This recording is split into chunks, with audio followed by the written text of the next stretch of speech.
Aujourd'hui, nous avons une histoire très triste et touchante. Donc, ça m'a fait très mal en tant que mère, ça m'a fait mal en tant qu'une maman, en tant que responsable, en tant que femme, ça m'a fait très mal. Alors, c'est la personne qui me l'a raconter pour que je puisse aussi raconter aux autres, pour que je vienne vous raconter parce qu'elle avait suivi une émission sur ma chaîne. Elle a voulu que je puisse partager cette expérience avec mes abonnés. Alors, je vous demande de rester branchés. Suivez cette émission jusqu'à la fin. Suivez vraiment, c'est une histoire qui concerne tout parent. Que tu sois papa, que tu sois maman, ça te concerne. Que tu sois jeune fille, ça te concerne aussi parce que tout le monde a sa part de responsabilité dans cette histoire. Alors, je vous prie de vous abonner massivement sur la chaîne, de cliquer sur la cloche de notification pour ne pas rater toutes les émissions, toutes les vidéos que nous allons pouvoir poster sur la chaîne. Alors, n'hésitez surtout pas de partager aussi pour pouvoir aider beaucoup de personnes là dehors qui ont aussi qui vivent dans la même situation mais incapables de dénoncer certaines choses. Bonjour et bonsoir, cela dépend de l'heure à laquelle vous allez recevoir cette émission. C'est bel et bien la vôtre Mimi Mianda sur cette chaîne Mianda la douce officielle. C'est comme ça que je parle, voilà pourquoi je nommais ma chaîne La Douce, parce que je suis douce, je parle lentement. En tout cas, ne me tenez surtout pas rigueur, écoutez plus ce qui sort de ma bouche. Alors, je disais tout à l'heure que je raconte une histoire aujourd'hui qui m'a fait personnellement mal. Alors, pour ne pas recommencer, reprendre la même chose, hier, j'ai reçu un appel, voulais-je dire. J'ai reçu un appel venant de Togo. C'est une femme togolaise qui m'a appelée. Elle a dit, maman, madame, j'ai suivi tes émissions, en tout cas j'ai aimé. D'abord, elle avait regardé l'émission que j'avais fait de Tibi Joshua et puis elle a regardé la vidéo que j'ai fait récemment de cette chinoise et la dame congolaise. Donc, elle a vraiment aimé ces émissions, elle a aimé, elle m'a raconté beaucoup de choses. Après, elle m'a dit, j'ai une histoire à te raconter, que tu puisses m'aider aussi à parler avec tes abonnés pour que les gens puissent comprendre ce qui se passe dans le monde. Je suis victime aujourd'hui. En tout cas, c'est vraiment une histoire importante à raconter. En tout cas, tu peux m'aider, madame. Moi, je dis, c'est pas du tout grave. Elle s'est mise à raconter l'histoire au téléphone. Je lui ai dit, ce serait pas possible que tu me parles au téléphone parce que là, je suis quand même occupée et je pourrais peut-être oublier certains détails. Alors, j'aimerais bien que tu m'envoies l'audio ou des audios. Comme l'histoire est longue, tu peux m'envoyer dans les audios. Alors, je vais calmement suivre ça et puis je vais en parler à mes abonnés. Alors voilà l'histoire de notre Gabonaise, cette femme magnifique. Elle m'a donné son nom, mais je vais garder son nom pour raison de sécurité et de dignité aussi. C'est très important parce que c'est quelque chose qui est dans la famille, qui n'est pas encore connu dans la famille. Donc, elle a confié ça en moi, que je puisse parler aux abonnés, que les abonnés puissent, n'est-ce pas, donner conseil, qu'est-ce qu'ils peuvent faire. Elle m'a dit, madame, mon enfance, j'ai eu une enfance ou une enfance difficile vraiment. Pourquoi? Parce que mon père et ma mère étaient séparés, étaient divorcés. Je suis la seule fille de mon père et de ma mère. Alors, excusez-moi, j'ai la toux. Quand mon père et ma mère ont divorcé, les deux voulaient, l'un ou l'autre voulait me ramener. Alors, mon papa avait gagné. Pourquoi? Parce que c'est un papa.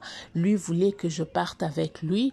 Et ma maman aussi voulait que je parte avec elle. Mais par contre, à la fin, mon père avait gagné. Je suis partie avec mon père. Ma maman avait beaucoup pleuré. Le fait que c'était sa première fille, du coup, elle est partie avec son père. Elle ne savait pas comment elle sera élevée. Donc, voilà. Donc, vous savez comment les mamans peuvent ressentir dans le cœur quand il s'agit de leur premier amour, c'est-à-dire leur premier enfant. Donc, le papa a ramené la fille. Ils sont allés dans leur village. Ils sont donc allés dans leur village. Arrivé au village, moi personnellement, je ne savais pas que mon père était déjà marié au village sans que ma mère ne le sache. Personnellement, je ne savais pas et ma maman ne savait pas non plus. Alors, dans leur coutume, ils ne peuvent pas épouser la femme d'une autre tribu. Ils devaient épouser avant d'aller en dehors de sa tribu, ils devaient d'abord épouser la femme de sa tribu donc. Alors, c'est ce qui s'était fait que ça n'a pas marché en ville avec ma maman et la famille avait déjà trouvé une autre femme dans son village et c'est comme ça que c'est parti. Quand nous sommes arrivés, déjà, papa, quand il partait au village, nous, on ne savait pas, à l'époque, j'avais 8 ans, on ne savait pas que mon papa avait déjà une femme. Mais je voyais qu'il était bien avec ma maman, bien que j'étais encore toute petite, mais je pouvais voir comment est-ce que c'était l'harmonie et tout, parce que mon papa, apparemment, il aimait beaucoup ma maman. Donc, quand on est parti au village, arrivé au village, j'ai trouvé que on m'a accueilli par la famille de mon père parce que je connaissais pas vraiment la famille de mon papa. Je voyais qu'il y a des oncles qui étaient cousins. Donc, je suis allée voir vraiment la famille de mon père, presque toute la famille de mon papa là-bas au village au Gabon. Alors, dans des villages là-bas au Gabon.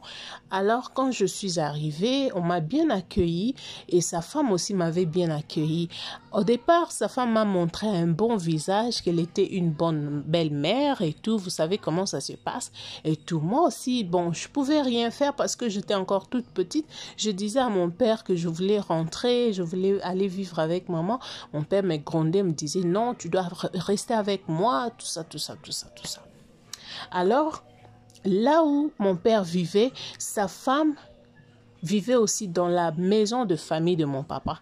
C'est-à-dire que mon père, comme au village, il y a des grandes maisons, ma belle-mère vivait chez les parents de mon père, dans la parcelle familiale, je voulais dire.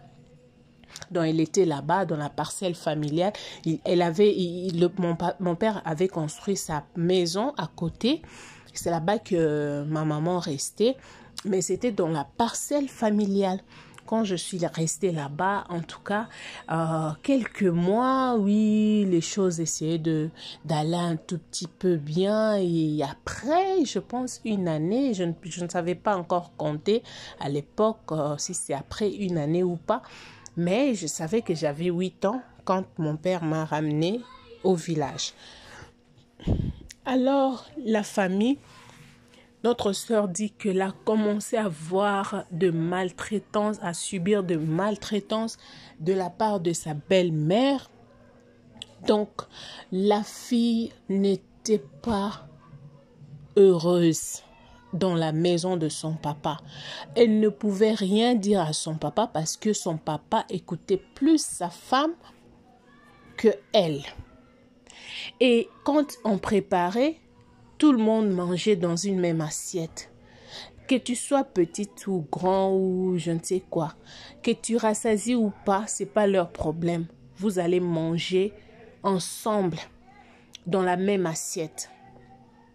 Alors, cette femme avait aussi ses enfants. Elle avait 2 enfants, un garçon et une fille. Mais eux étaient déjà âgés plus que moi. Je n'avais aucune parole à adresser à ces enfants. Donc, c'est moi qui faisais tout. Mon père partait au champ et mon père faisait Ce qui m'avait étonné, c'est que mon père, en ville, il travaillait, mais il s'est décidé de rentrer au village pour aller travailler au champ avec sa femme villageoise. Donc, mon père a tout arrêté en ville juste pour sa femme qui a été épousée au village. Alors, comme ça s'est passé comme ça. Vraiment, ma vie n'était pas du tout bien. Je m'habillais pas bien. Je n'avais pas le droit d'étudier pendant que les autres étudiaient. Les enfants de cette belle-mère étudiaient. Mon père payait les frais scolaires, mais à mon tour, mon père ne pouvait rien faire. Pourquoi? Parce que sa femme ne lui permettait donc pas. J'ai passé des années horribles. J'ai passé des années. Je ne saurais pas t'expliquer, madame. C'est qu'elle m'a dit qu'elle ne pouvait pas tout expliquer parce que c'est quand même inconcevable ce qu'elle a vécu dans la maison de son père au village. Pourquoi elle m'a ramené l'histoire?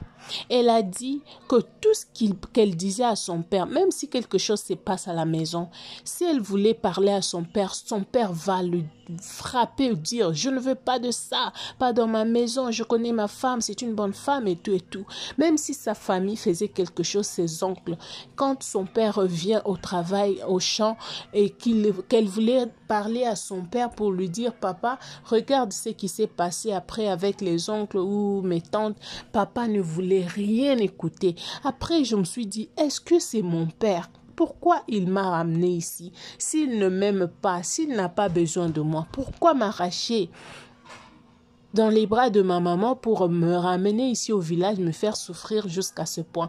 Alors, je ne pouvais même pas rentrer en ville parce que je n'avais pas l'argent de transport et je ne pouvais même pas me rappeler de beaucoup de choses parce que ça a pris quand même des années et j'étais devenue déjà une... Donc, elle avait déjà 10 ans ou 11 ans, quelque chose comme ça qu'elle a dit. Donc, c'était devenu un peu compliqué pour elle. Qu'est-ce qui s'est passé pour qu'elle puisse venir me parler de son histoire? Elle a dit un jour, c'était la nuit, quand tout le monde partait, les enfants qui partaient à l'école, la maman qui partait faire vendre au marché et son papa qui allait au champ et son oncle, le petit frère de son papa, restait à la maison, dans la maison de famille. Parce que eux étaient dans la parcelle de la famille. Il y avait une grande maison pour la famille, pour tous les membres de la famille. Et le papa avait construit une petite maison juste à côté, dans la même parcelle de la famille, juste parce qu'il avait sa femme et sa femme avait 2 enfants déjà. Avec cette fille qui nous parle aujourd'hui, ça faisait déjà comme 3 enfants. Donc 5 personnes ne pouvaient pas rester dans la grande maison de la famille. Voilà pourquoi son père avait construit cette petite maison. Pour ceux-là qui ont vécu au village peuvent comprendre de quoi je suis en train de parler.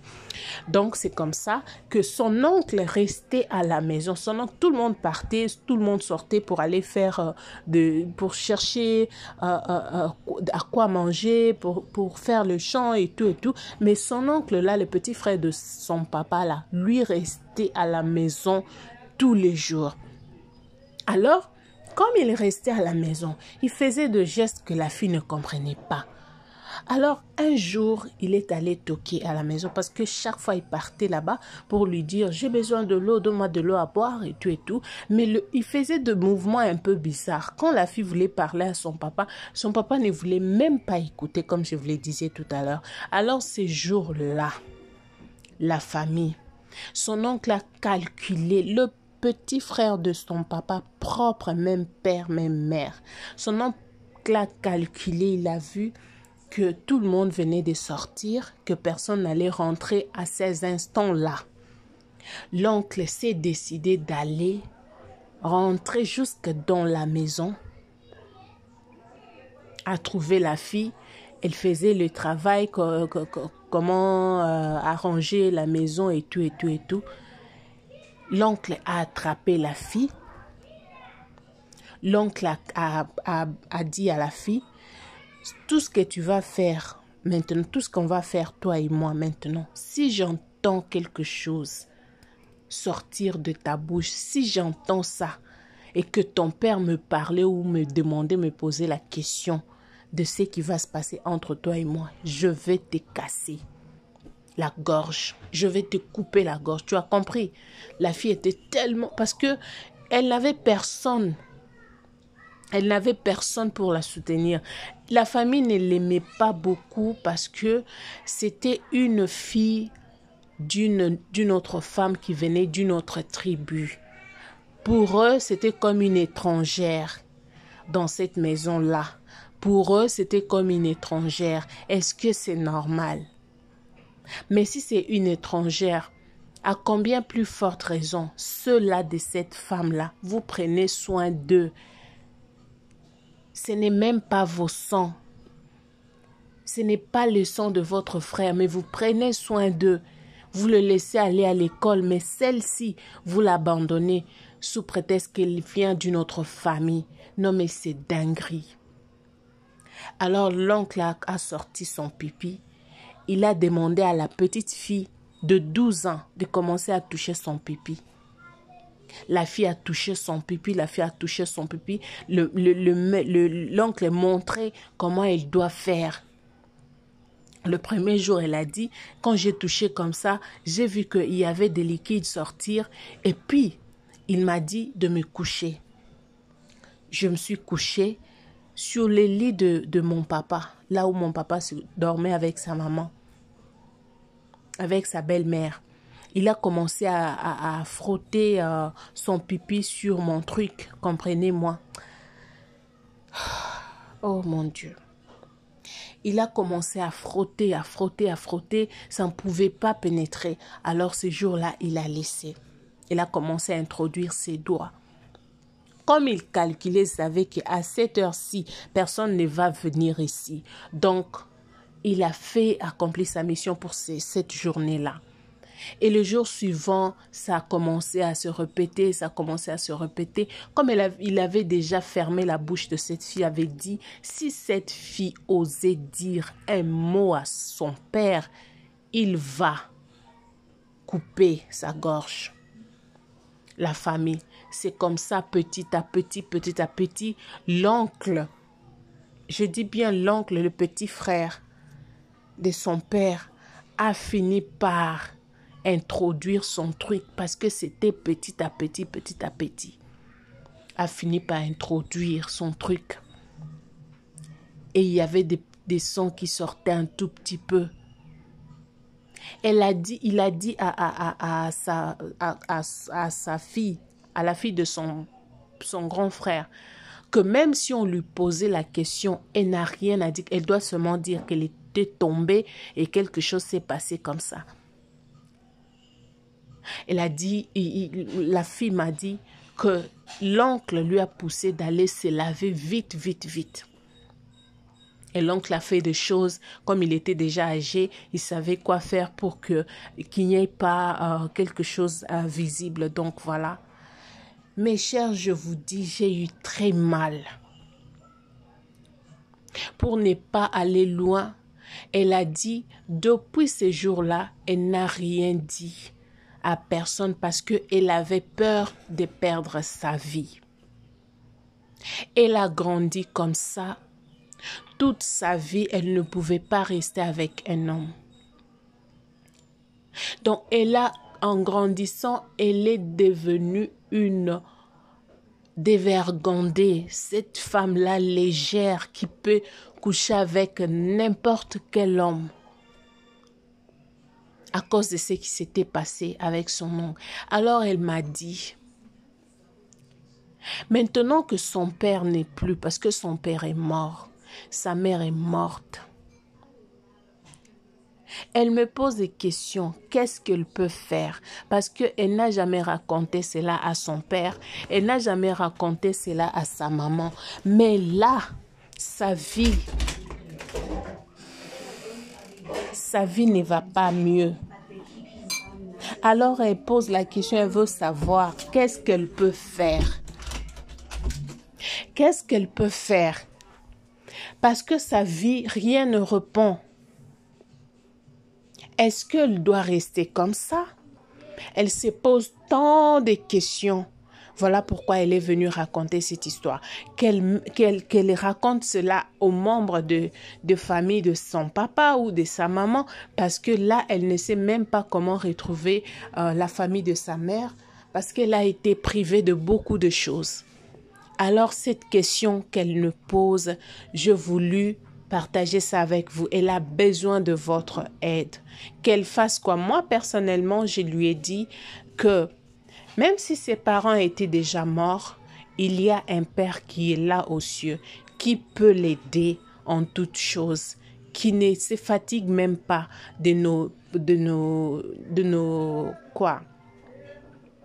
fardeaux. Alors tout ce qu'elle a à faire, c'est d'aller vers Dieu, supplier le Seigneur, que le Seigneur lui pardonne, parce que là, elle a une vie de débauche. Elle a une vie, elle ne peut pas voir un homme. Tout homme pour elle, c'est un homme. Qu'il soit petit, grand, moche, quoi que ce soit. Donc pour elle, c'est normal.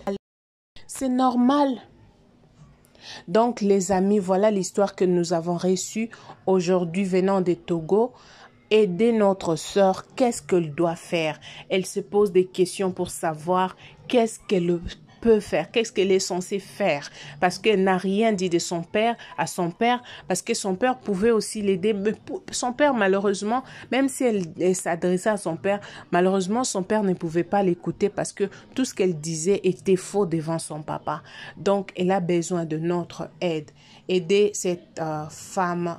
Qu'est-ce que vous en pensez? Merci beaucoup d'avoir été là nombreux pour suivre. Partagez-moi cette émission, aidez notre sœur dans les commentaires. Et même si vous nous appelez, vous nous envoyez des messages, tout va arriver à notre sœur. On va prodiguer ses conseils. Alors, d'ici là, portez-vous bien. Je vous laisse. Bye.